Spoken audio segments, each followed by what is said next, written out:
of 1 year of Prime Minister Modi's third government, and it is important for us to assess how this government has fared, both in the last 1 year and overall in the last 11 years as well.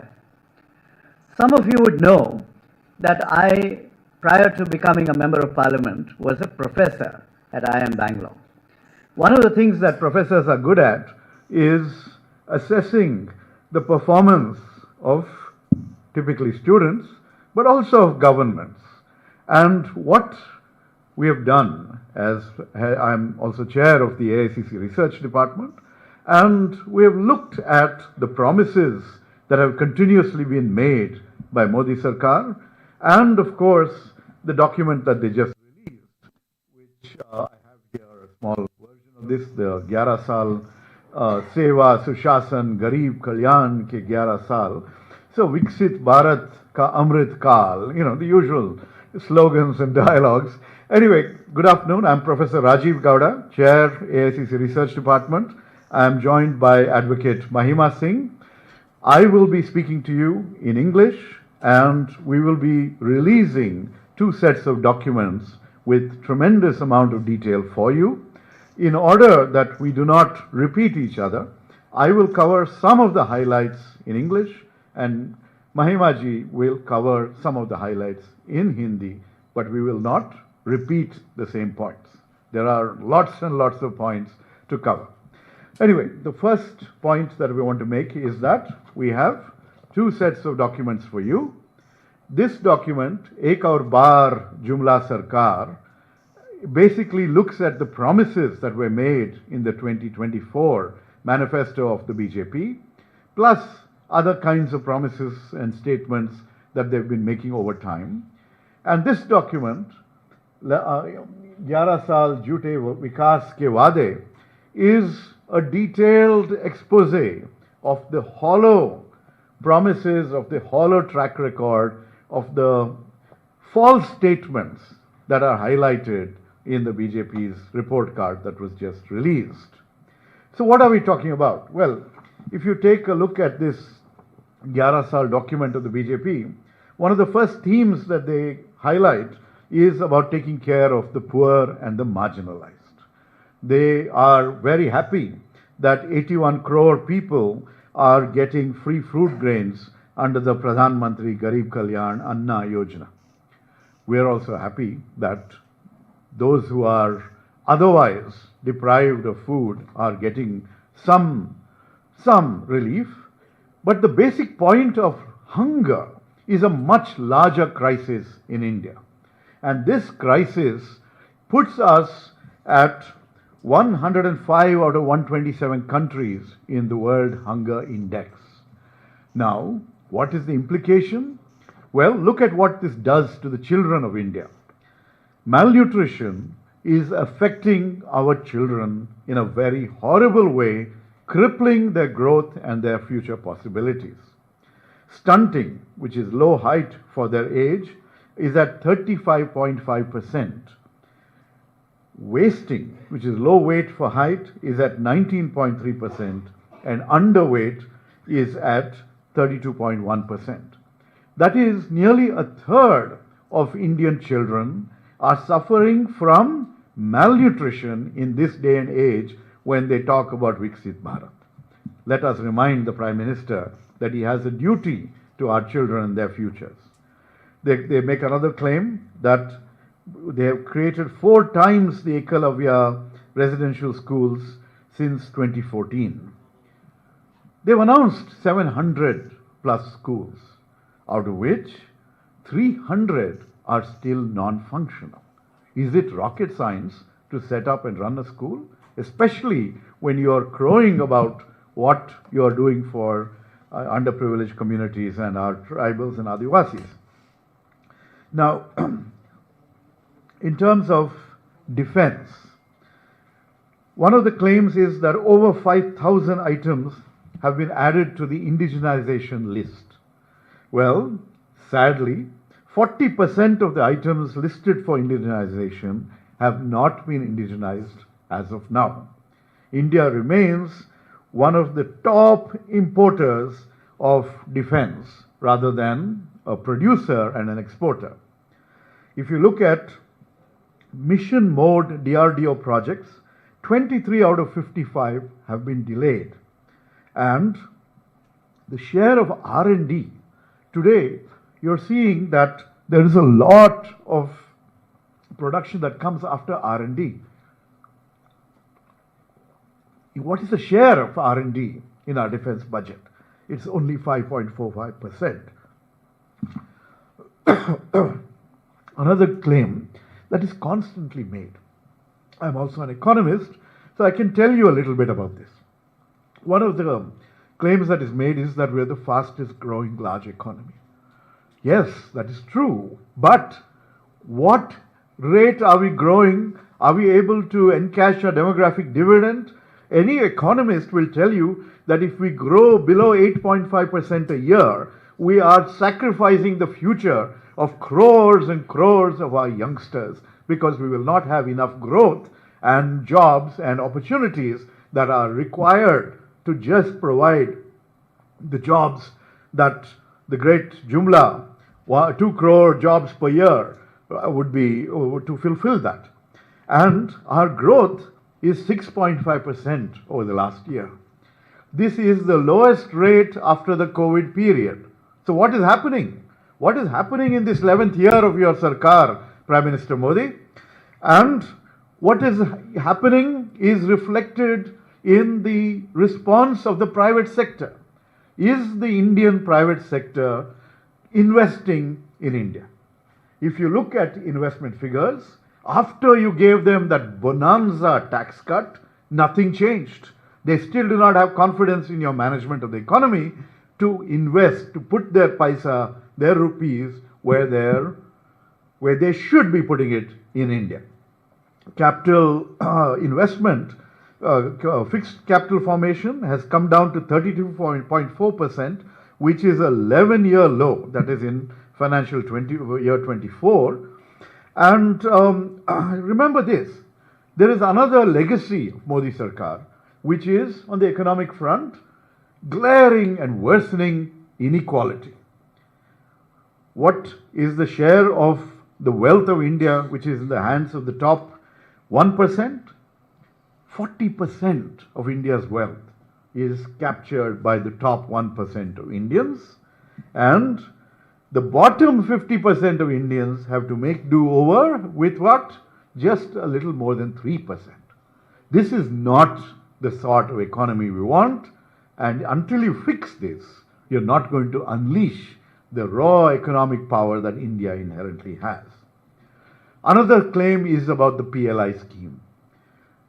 What has been the performance of the PLI scheme? In the promise is 1.9 lakh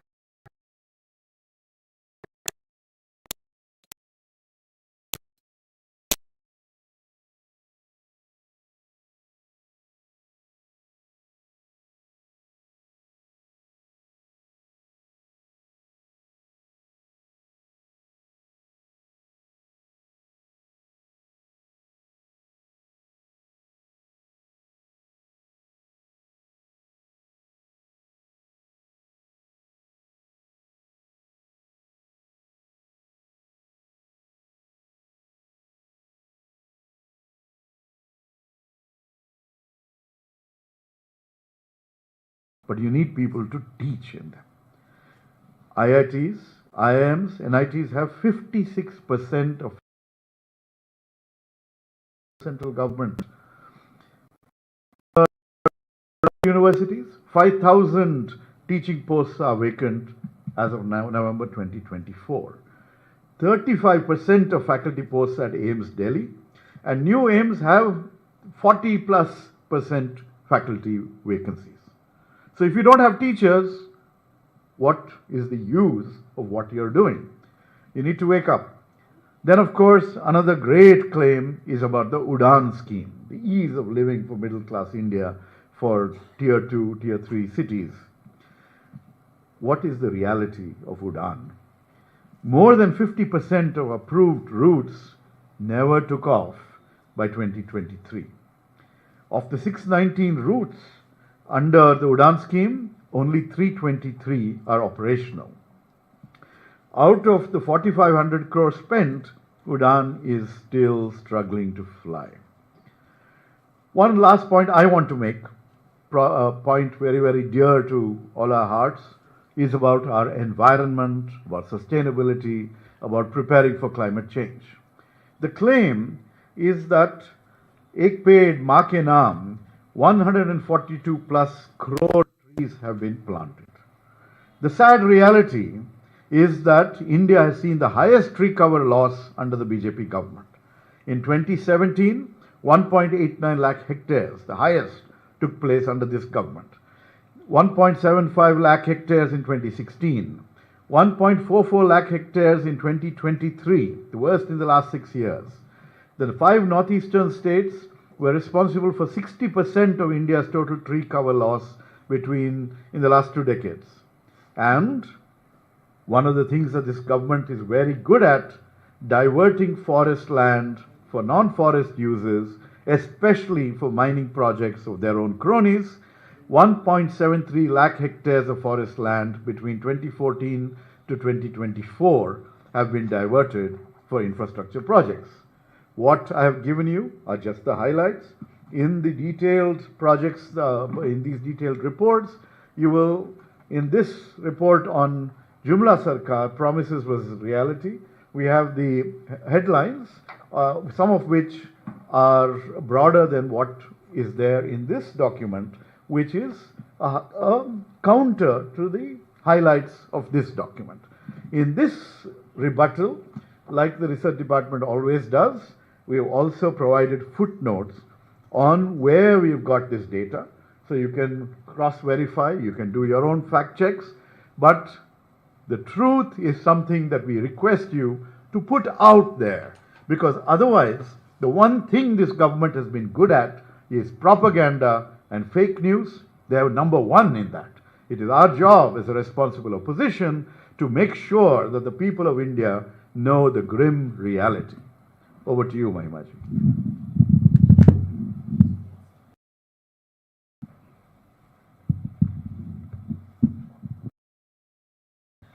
शुक्रिया आप सभी को। उन दो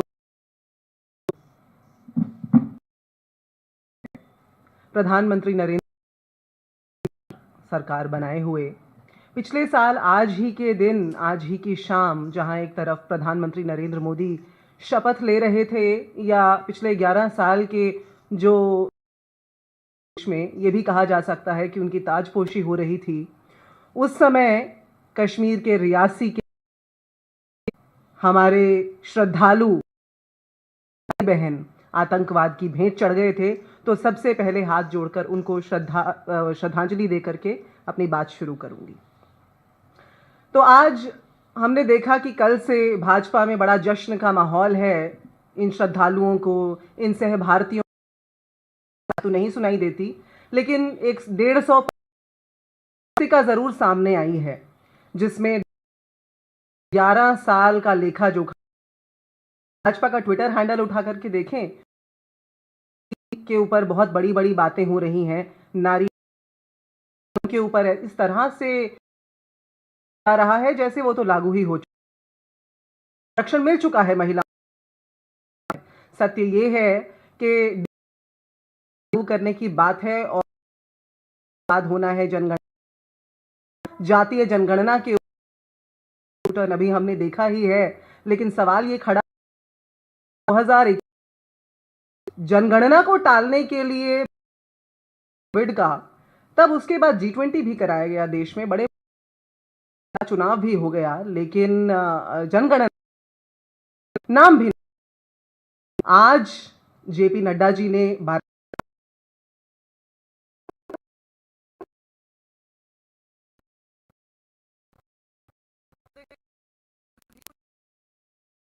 का narrative है जिसके दम पर भाजपा पिछले 11 साल आई है। डॉक्टर गौड़ा ने आप सभी को दिखाई कि इस पन्नों के अंदर आपको तो वृतांत भी बहुत कमजोर मिलेगा।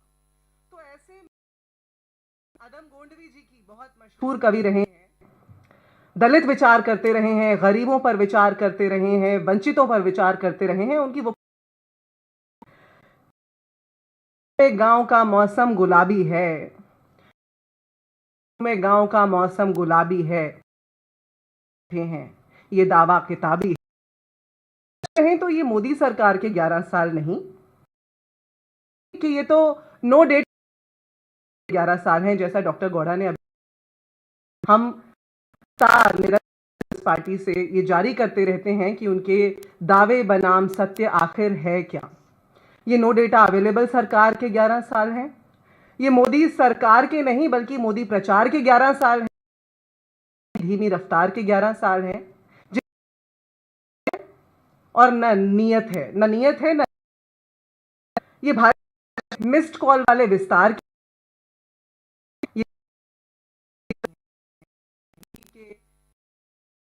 साल भी हैं। और अगर आज आप किसी गरीब पिछड़े से पूछेंगे, वो कहेंगे सच कहें तो बेकार के 11 साल हैं। तो इसलिए ये जो 150 पन्नों का आपके सामने बखान पेश किया है भाजपा ने, इन 150 पन्नों के बखान के सत्य को आपके सामने बहुत विस्तृत तरीके से मेरे वरिष्ठ सहयोगी डॉक्टर गौड़ा ने रखा, चेयरपर्सन है रिसर्च डिपार्टमेंट के, और उन्हीं के द्वारा सामने लाए गए कुछ और तथ्यों को मैं आपके सामने रखने जा रही हूँ। मगर उससे पहले इतना जान लें कि पिछले 11 साल में मोदी सरकार ने कुल मिलाकर के 906 स्कीमों को देश के सामने घोषित किया। पिछले 11 साल के जो बजट सत्र हुए, 906 स्कीमें आपके सामने लाई गई। लेकिन क्या आप जानते हैं